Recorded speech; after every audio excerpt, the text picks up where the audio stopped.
मैंने अभिषेक की पूरी सामग्री आपके सामने ला करके रख दी है। यदि आप न्याय मेरे पक्ष में करेंगे तो इसी समय भैया का अभिषेक किया जाए। इसी अपेक्षा के साथ मैं अपने आप को आपकी आज्ञा के अधीन करता हूँ। दोनों भाइयों की बातों को सुन करके श्री जनक जी कहते हैं, तुम दोनों में महान कौन है, इसका निर्णय तो स्वयं ब्रह्मा जी भी नहीं कर सकते। फिर मैं तो एक तुच्छ प्राणी हूँ। एक और धर्म और मर्यादा की सीमा है, तो दूसरी ओर प्यार और ममता की परिसीमा है। ऐसी विभूतियों के बीच निर्णय देने का साहस अत्यंत दुष्कर कार्य है।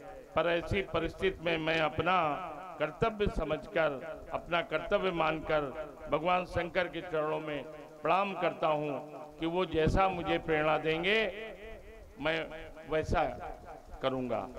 श्री जनक जी कहते हैं, 2 मिनट शांत रहने के बाद में श्री जनक जी भगवान शंकर का ध्यान करने के बाद में कहते हैं, हे राम, आप अपने धर्म पर तुम्हारी दृढ़ता देख करके इस समय तीनों लोकों के देवता तुम्हारी वंदना कर रहे हैं। हम सब राम शास्त्रों के अनुसार धर्म से बड़ा कुछ भी नहीं है। हम सब इसी धर्म से बंधे हुए हैं, परंतु प्रेम ऐसी दिव्य निधि है जिस पर किसी धर्म का बंधन नहीं होता। राम निश्चल और निर्वाध प्रेम सब धर्मों से ऊपर होता है, परंतु वही प्रेम जब अपनी पराकाष्ठा को पार कर जाता है तब अनन्य भक्ति का रूप धारण कर लेता है। जब अनन्य रूप धारण कर लेता है तो भगवान स्वयं भी विधाता के बनाए शिष्य के सारे विधान तोड़ करके भक्त के आगे हाथ बांधकर खड़े हो जाते हैं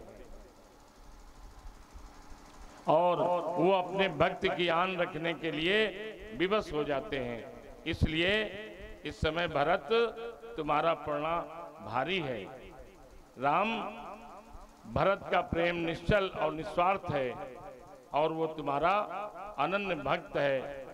तुम्हारे प्रेम की जीत हुई भरत। जनक जी ने जैसे ही कहा